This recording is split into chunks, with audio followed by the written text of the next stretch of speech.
You're listening to the Talking Headways podcast network. This is Talking Headways, a weekly podcast about sustainable transportation and urban design. I'm Jeff Wood.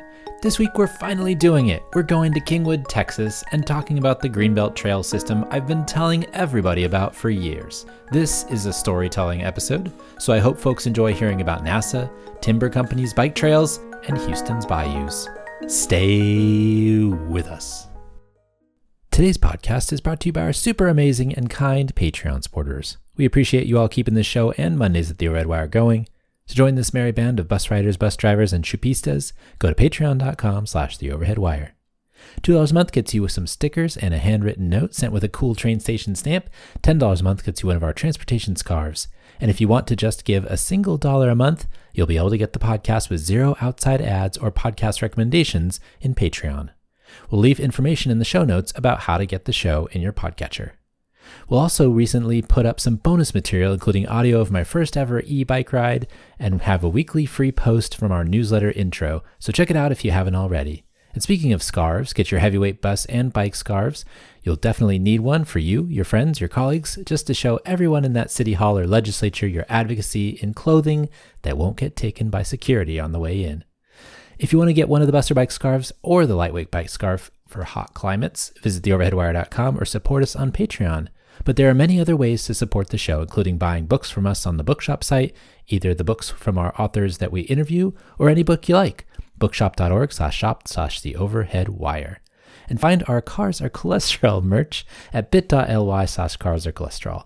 And for anything else, including the Town Planning and Practice audiobook that plays like a podcast, visit theoverheadwire.com. You can also get that podcast from Libby at your public library. And finally, definitely sign up for the 20-year-old newsletter we do at theoverheadwire.com, established in 2006, and our over 110,000 item link archive tagged by topic and city. We'll leave a YouTube explainer video in the show notes as well for that one too. Or you can just keep listening and enjoying the show. We appreciate that as well. You can find us mostly on Blue Sky and Mastodon, sometimes on Threads, Instagram, Flickr, YouTube, Substack, and LinkedIn if you want to connect, usually at the Overhead Wire, but with Flickr, it's Transit Nerds. We've got some great stuff coming up for you in our 13th year of the podcast, so keep on listening for announcements on gatherings, but for now, just enjoy the show. Hey everybody, I decided to move this part of my thank yous up from the post credits to right here smack dab at the start because I do want to recognize the folks who are Dallas tier or higher Patreon supporters. It really helps us out and we super appreciate it. When I get new supporters, I'll update this section, so I hope that happens often. So first names only, but big thanks to Andrew, Ben, Derek, Gabriel, Glenn, Greg, James, Jeremy, Jim, Joseph, Catherine, Mao, Marcus, Matthew, Mike, Nicholas, Abraham, Oliver, Steve, Abby, Matthew, Sylvia, and recently added Andrew A. All right, thank you all very much. Let's get to the show. Do you remember the Kingwood slogan? The livable forest. Yes. Of course. It's on the sign when you come in every time. I've been talking about making this episode forever, but we finally did it. This one is really important to me. It might explain to a lot of you why I care so deeply about the subjects we talk about on this show. It's why I talk and care about the trees. It's why I'm so passionate about sustainable transportation. And it's why I think we can do better and more sustainable growth, even in the suburbs. So let's talk about where I was born, where I grew up before I went to college. Kingwood, Texas. Oh, Texas, you say? I know. Just listen. It gets good.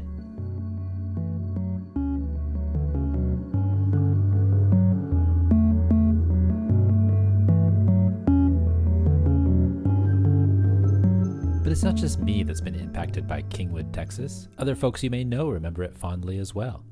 This is Steve Vance, now Chicago Transportation and Planning troublemaker, and Streetsblog Chicago contributor.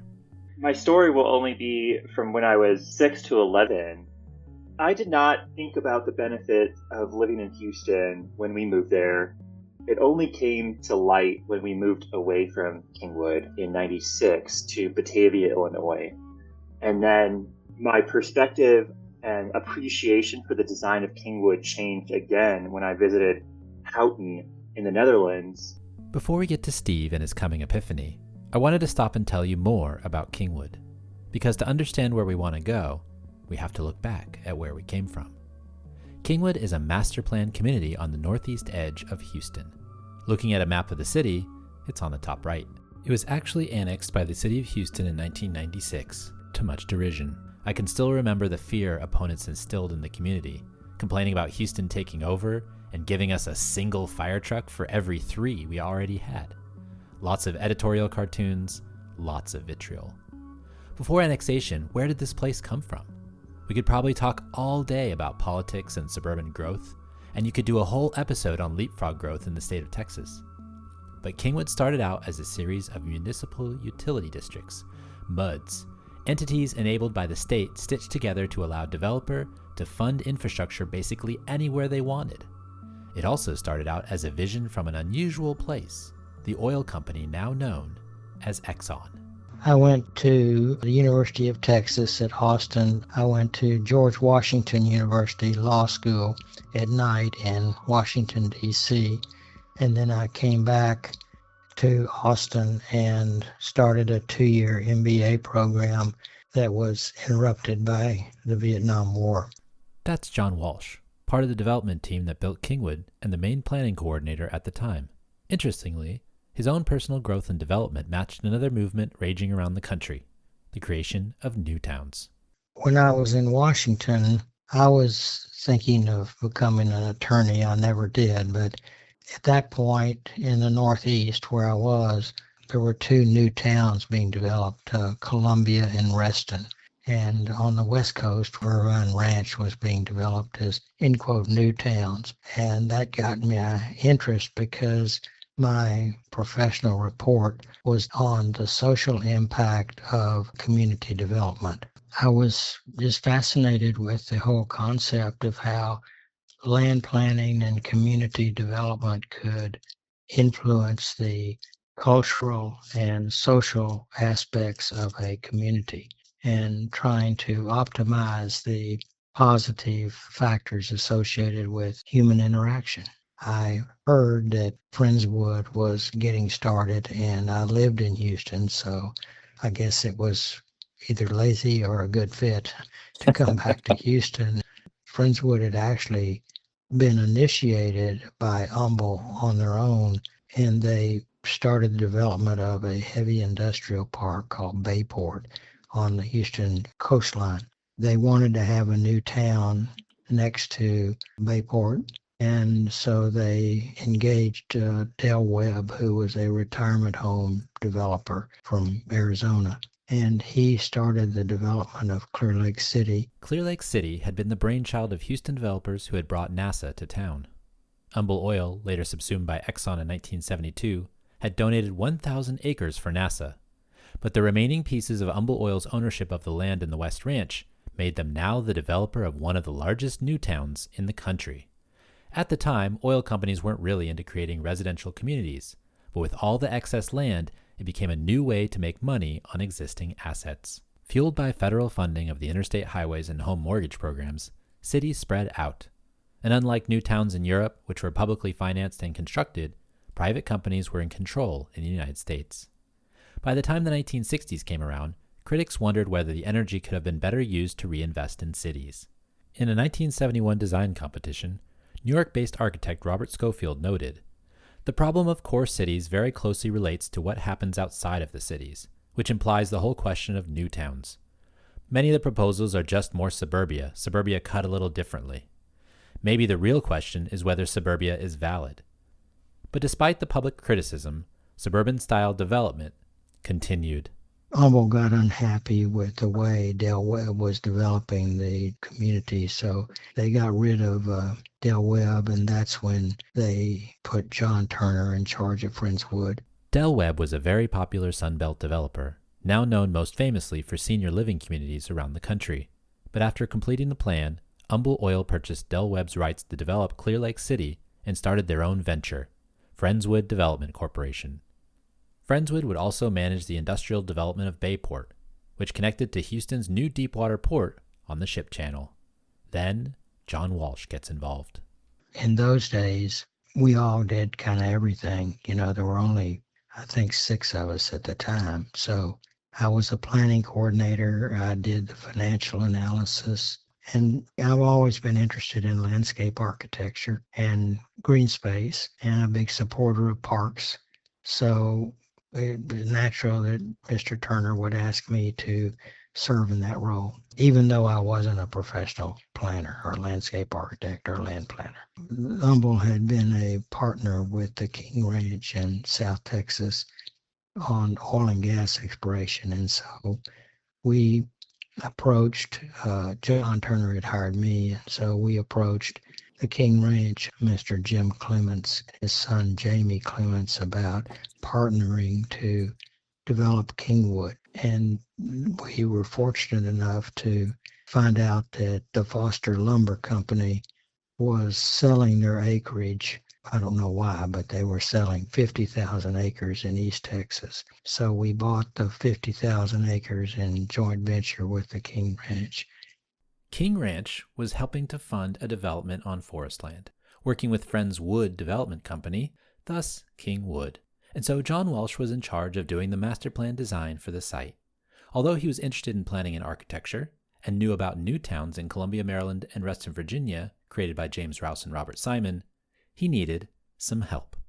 We hired a whole variety of different planners, but it included a man named Charles Tapley, who was a landscape architect, very famous landscape architect in Houston. Charles was a green landscape architect, which is rare at the time. And he conceived of the idea of putting 50-foot tree screen buffers on all major thoroughfares and prohibit any advertising other than directional signage. And then we followed the trend at the time, which was to develop villages, and we chose to make villages be composed of an anchor, which was an elementary school, 2 church sites, and a small multifamily retail development, single family residential around that. And each village was to be connected to the major facilities that ultimately got developed in town center, and the high school and the middle school, and then to connect to the other villages.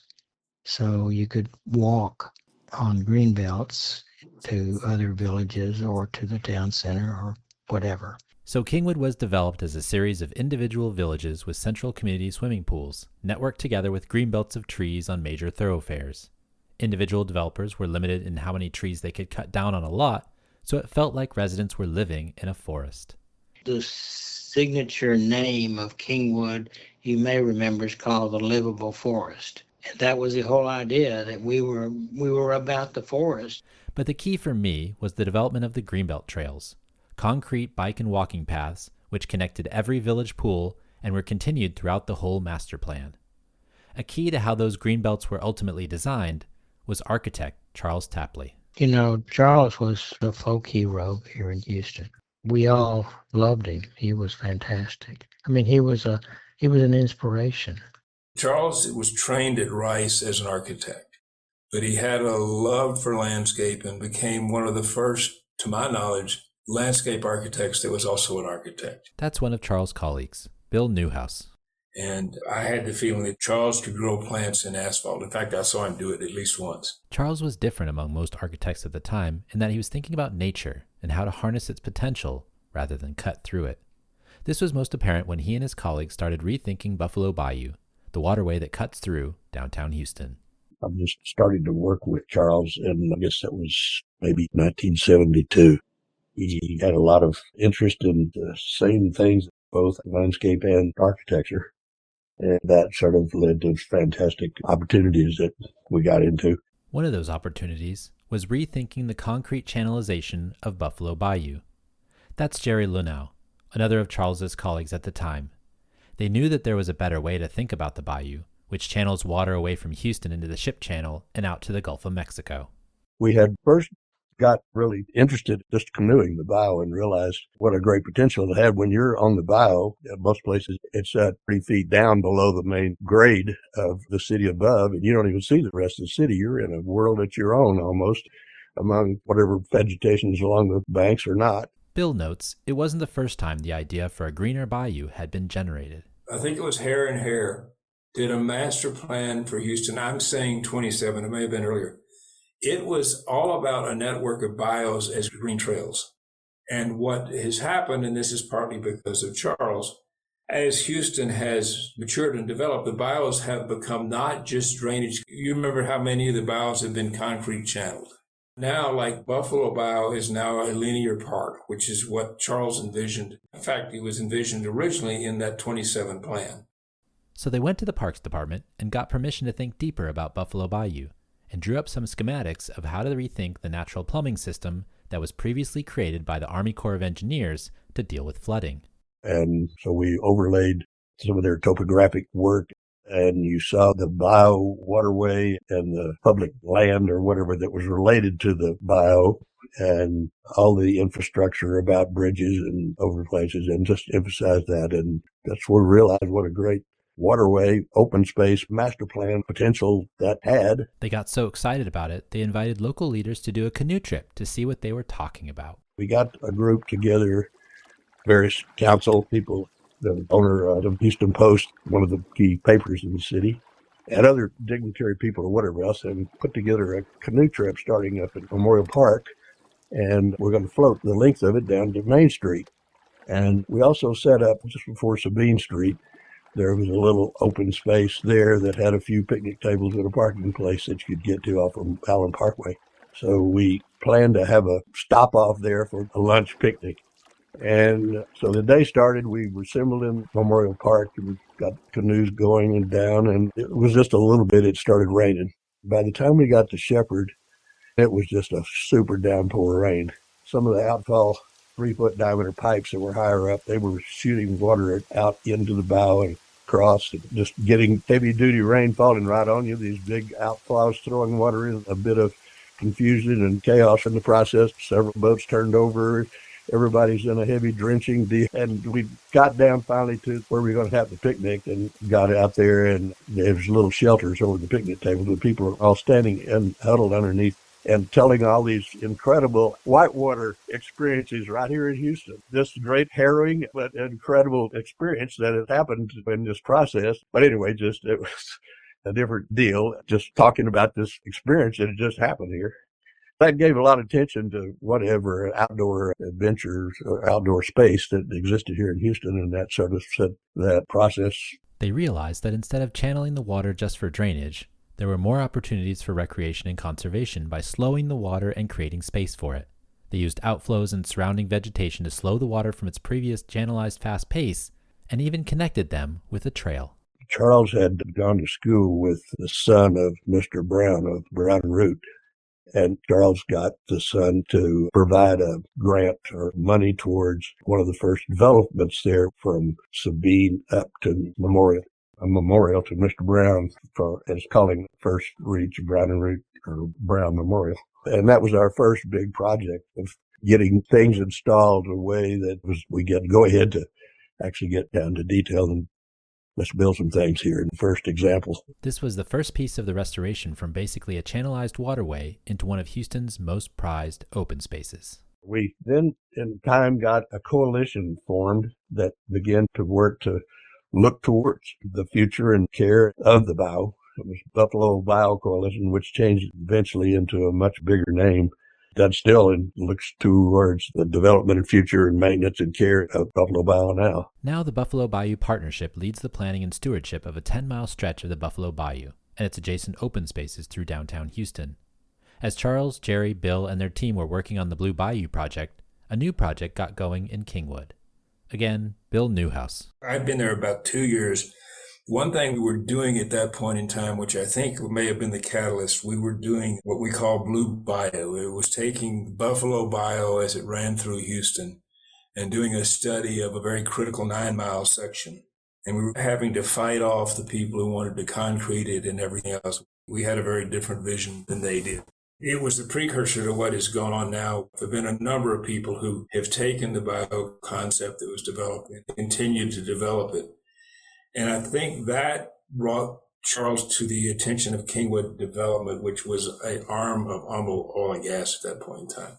The planning coordinator for Kingwood with Friendswood Development, John Walsh. We didn't come up with the idea of interconnecting villages with trails, but we had the obvious advantage of all of the beautiful trees. And so the concept of Charles Tapley of having green belts instead of trails that connected, that was what we did. And you had to start with the East Texas piney woods were, famous among people that cared about those kinds of things. And they were particularly famous because you have the pine tree overstory, and the understory plants are many of them are flowering. The dogwood trees and the Brancy graybird trees and the snowdrop trees, they all have magnificent, mostly white flowers in the springtime. And the dogwood trees were very large and just spectacular when they bloomed. So, you didn't have to be a real landscape fan to appreciate how beautiful they were. And so the thought of doing anything that would interfere with that was really off base for us, and just it came naturally for us. The other thing was that we wanted the trails to be water permeable, so we weren't depriving any of the vegetation from moisture, and we wanted to preserve as much as possible the wildlife. They also buried power lines, so you only saw trees. There's two aspects of power. You have primary power and distribution power. The primary power can be put underground, but it's extremely expensive. So we work with CenterPoint. It was HL&P in those days, but it's called CenterPoint now. And we have overhead power lines for the primary power, and we have underground for all the distribution. That was all done in a way that minimized the adverse impact on the vegetation. I believe when we got involved in it, the idea that there would be a trail system was in place. The civil engineering firm, they understood the idea of a trail system, but didn't know how to accomplish it. In an item in the Houston Chronicle from the 1970s provided by Rice University's library, Charles notes that Williams and Crawford land planners and engineers, as well as John Walsh, had the idea to set aside land for the greenbelts that Charles and his colleagues then designed. But he took inspiration from the neutral ground in the center of streets in New Orleans, where he grew up. Going to a lot of the meetings, we were meeting in the old Humble building downtown, and most of the people meeting with had no idea of what the concept of a trail system was. So we were doing some reading. Ian McHarg's stuff was just coming out. This was the early environmental movement. It wasn't even urban planning at that point in time. It was more an environmental base. And how do we do this? And oh, by the way, are we cutting down trees? We're not going to cut down trees anymore. We didn't realize that trees would become one of the keys to how we are going to deal with sustainable issues over time. So we were very young. It was a do no harm kind of philosophy. How do we do these things without disturbing as we work through it? Existing plant materials where they occurred to make the trail associate closer to those, or certainly not disrupt things, trying to take advantage of the aesthetics that existed on the site then and emphasize it or rest stop there. But the trail system was a casual movement through the greenway, through the forest, not to be hurried, and to just take advantage of the natural aesthetic of plant material that were there. The results were trails that meandered through the forest behind people's houses in order to connect the different neighborhoods together without using car infrastructure. The trails are concrete, but they've lasted a lot longer than if they were crushed granite or wood chips. We originally did it as granite road, much like the running trails around Rice University now. It was much more of a porous system. I think the maintenance of that became a little bit problematic in that the gravel tends to migrate. What I remember was all the palmettos back in the woods and sort of going through all of that. And how do you maintain that? Do you leave it natural? What happens when you build up on either side of it? Does it remain natural? What I saw when I went back out and looked at it a few years later, the darn thing was pretty much like we had anticipated it would be. If I remember correctly, there were little pocket parks along the trail system where there would be a swing set or something like that, which is what we had anticipated. The group submitted their project of a community space and pool surrounded by this trail system and won the Texas Society of Architects' first honor award in 1971. But what won it for them wasn't the building, but the design of the trail. As one of the judges noted, "I feel the trail is the important thing. I would have been against any citation for the pavilion itself." Another judge noted the pleasantness of the greenbelt and meandering trail. The team also won environmental awards for the greenbelt trails from the Chamber of Commerce and the American Institute of Architects. The initial trail design was exported to the whole development. Currently, there are over 75 miles of these trails serving over 70,000 people in the suburbs of Houston. Charles designed bridges over water inlets, and there are tunnels under the arterial roads so runners and cyclists don't have to cross any busy streets. We'll come back to the genius of this network in a bit with Steve Vance, but I wanted to pull another interesting historical environmental thread. That whole Trailwood thing caught the attention of George Mitchell. We didn't know who Mitchell was when we were asked to go down and interview with him. And Mitchell bought all the land for the woodlands, and he had picked up on the idea that he wanted something sustainable. In fact, when we first went to interview with him, and I think I mentioned this to you, that he had hired a Greek architect early on who didn't have any landscape experience. And he showed us a rendering, and the rendering was basically a dirt road with a turkey running across it. And we didn't have any idea what in the world he was thinking about. And we had this very nice interview, nice guy. I knew the guy who brought us to the table, and we left. And we looked at each other and said, what just happened? Has this guy really got that much land? And who is George Mitchell was more or less what we said. And we weren't smart enough to dig into it. George Mitchell, it turns out, is credited with pioneering the extraction of shale gas. From the money he made on fossil fuel extraction, he decided he also wanted to create his own new town. The Woodlands has a lot of parallels to Kingwood. It was the land of the Grogan Cochrane Lumber Company, which subsequently is also one of the village names there too, Grogan's Mill. But the Woodlands' first phase, funded in part by one of the few successful grants for new towns under HUD's Title VII, would become known for something else impressive, being the most complete example of Ian McHarg's ecological planning method as he laid out in his seminal work and book, Design with Nature. We wrote a very nice letter and recommended Victor Gruen and Ian McHarg, which later on I saw Mitchell had written something about how he had originally hired McHarg, and it was because another land planner had recommended it. Jerry Lunow worked with Ian McHarg on the project. It was fantastic working with McHarg and the Woodlands development in the beginning phase. We were active with them and helping a lot of the beginning development of that first phase. And we liked the idea of what McHarg's direction was, that first that land and property be developed around prevailing winds, prevailing rains, prevailing breezes, prevailing animal life, prevailing and all that.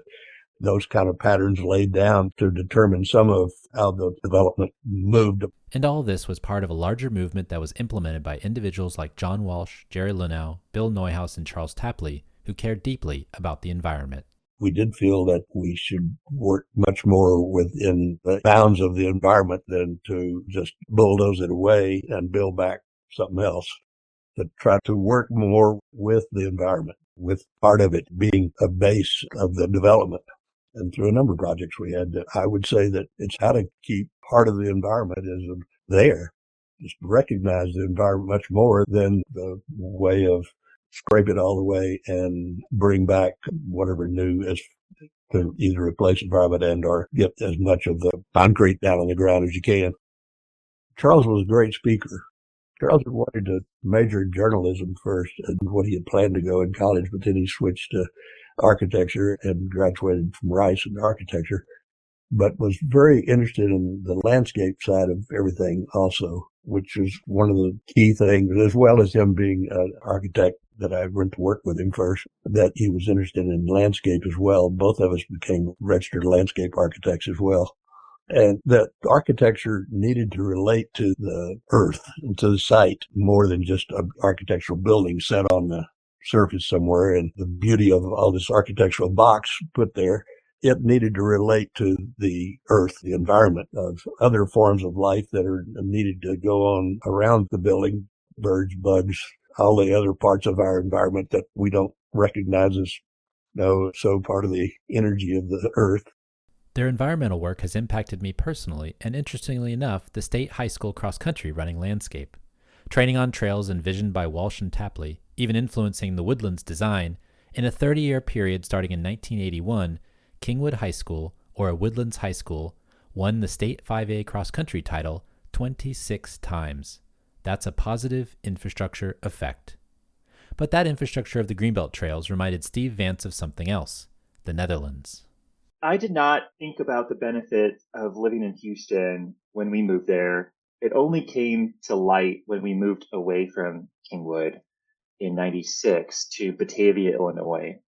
And then my perspective and appreciation for the design of Kingwood changed again when I visited Houten in the Netherlands in 2011, where I recognized some of the design principles in Houten were actually present in Kingwood.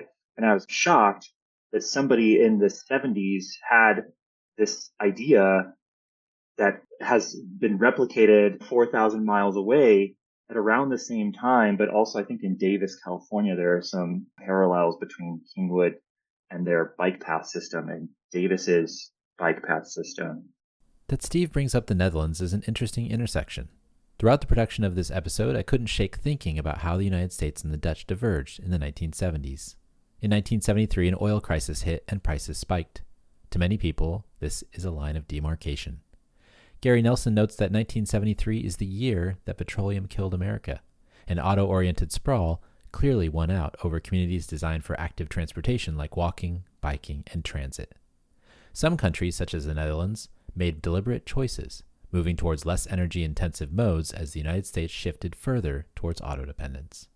In 1979, with more oil embargoes and the election of Ronald Reagan, auto dependence and urban sprawl were set in stone for another generation. Steve and I enjoyed a rare Texas bubble, a place where you could bike everywhere if you wished. Growing up there, I was a free-range kid before that phrase even existed, or before I knew it existed. And I had a bicycle, and I was able to ride my bicycle to any of my friends' houses in other subdivisions and ride it to the grocery store, which I think was called Randall's at the time, and the library and school and the pool in my subdivision or in my friend's subdivision, because there was a greenbelt trail system, a network that was grade separated through the forest. And then when I moved to Batavia, I was put on lockdown. I was not allowed to bike to certain parts of Batavia or Geneva. There's a road in that part of Illinois called Randall Road. It probably has a state highway number, but I was not allowed to cross that road. And the thing is, the grocery store was on the other side of that road, and thus I was severely restricted. Things that were normal for me to do in Kingwood, I was not allowed to do in Batavia, because Batavia had very little bike infrastructure, had almost, no on-street bike lanes, although Kingwood didn't have any because it had such a robust trail network. And then the middle school that I attended in Batavia was built on a greenfield site at the edge of town. And so I either had to take a bus or one of my parents had to drive me. Steve wanted to bike and walk, but as kids, we didn't know why we couldn't, or what was really different aside from the fact that one place had accessible transportation and the other really didn't. So the Dutch consulate had hired these Dutch planners to come to Chicago to work with the Chicago Department of Transportation, bike lane designers and planners. And it was, some events were open to the public. And so I attended one, and one of the Dutch planners explained this layered network system. So there's a network of roads for cars and vehicles, and there's a separate network for biking. And they will intersect at certain points, and you make certain treatments so that those intersections are safe. But between points, you have completely separate networks. They don't have to be the same network with the bike path and the road in the same alignment. You can separate them. And so it was neat to learn in 2010, 2011, that there was a name and a concept and a process for doing what I had experienced as a child in Kingwood for 5 years. For these Dutch planners, the way they were describing it, they would say, get a map out, mark the points of interest that you're trying to promote cycling to, and draw straight lines between them so you can see the beginning of a network. Obviously, you can't build bike trails in a straight line because there are buildings and natural resources in the way. And so then you try to draw the straightest line possible between the 2 points. And so if you look at a map of Kingwood and you mark all the playing fields and the schools and the pools, it's basically the whole bike path or multi-use path. The Greenbelt Trail was designed to just connect all of those things. It hit every point that someone like me or my sister needed to go to frequently on our bikes, the network was there for that. Probably like Steve, my beliefs about cities and urban planning reflect that place where I grew up, from every ride to the baseball card shop and training runs I completed. Kingwood is a rare development, and in some ways Kingwood and the Woodlands, and their success, while still quite suburban and auto-oriented, show a possible future that was never realized in the United States. While the Dutch and the Danes were moving forward with their layered networks, our best had big ideas that did work. It was just drowned out by policies that favored car-oriented development. It didn't have to go that way, but we do have a suburban blueprint to start with and make better. As Steve noted, Kingwood is not perfect and could be improved. The place is still car-oriented, but the greenbelt trails are a safe, reasonable alternative for getting around the area. We know others created a different path and have seen it work. We could get there too, if we choose.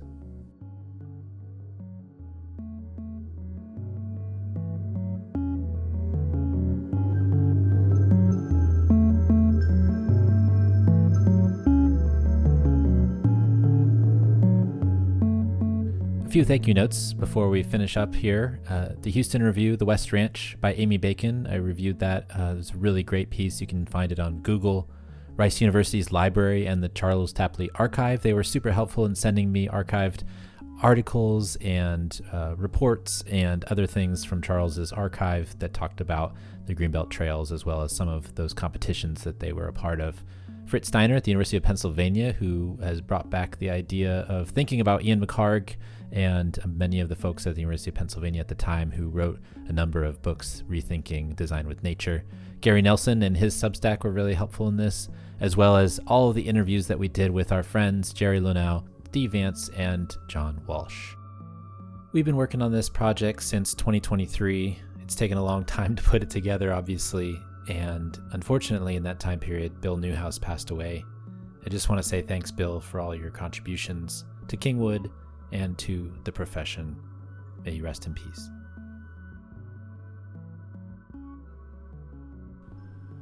To learn more about our work, visit theoverheadwire.com. To listen to more Talking Headways podcasts, visit our podcast page at usa.streetsblog.org. We'll leave a link to the page in the show notes. Also, thanks to our generous Patreon supporters. Thank you for making this episode and all of our episodes possible. And finally, a special thanks to Coach Simpson, Coach Barr, and all my Kingwood teammates, men and women.